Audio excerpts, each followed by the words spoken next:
National conference مضبوط ہے.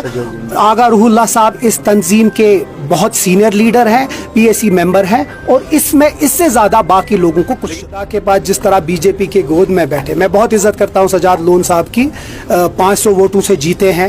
مجھے لگتا ہے اگر وہ معافی مانگے 2014 کے بعد جو ہوا 2019 ان کی وجہ سے ہوا, وہ اسی کیبنٹ میں بیٹھے جس کیبنٹ میں بی جے پی کے لوگ بحث بنا ہوا ہے. وہ فارمر راڈ چیف کی جو بک ہے ایس ڈولٹ صاحب وہ لکھتے ہیں کچھ کہ فاروق اللہ صاحب کو انہوں نے یہ کہا ہے کہ وہ فیسلٹیٹ کرتے اگر 370 ایبروگیشن کو ان کو کانفیڈنس میں لیا جاتا.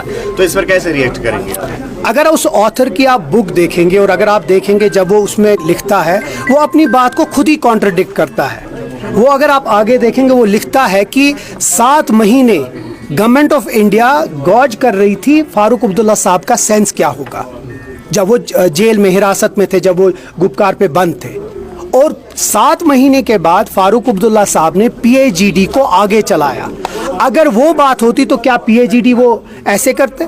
تو پھر پی اے جی ڈی بنتی نہیں. اور پی اے جی ڈی کو کس نے توڑا؟ ہم نے نہیں توڑا, ان لوگوں نے توڑا جو ہمارے پی اے جی ڈی سے باہر تھے. تو یہ مجھے لگتا ہے ایک فگمنٹ آف امیجنیشن. اور جو یہ آتھر ہے اگر آپ ان کی بات پہ بھروسہ کرتے ہیں تو آپ دیکھیے پی ڈی پی کے جو پیٹرن ہے اس کے بارے میں جو الفاظ اس نے استعمال کیے شاید بہت شائستہ الفاظ ہیں.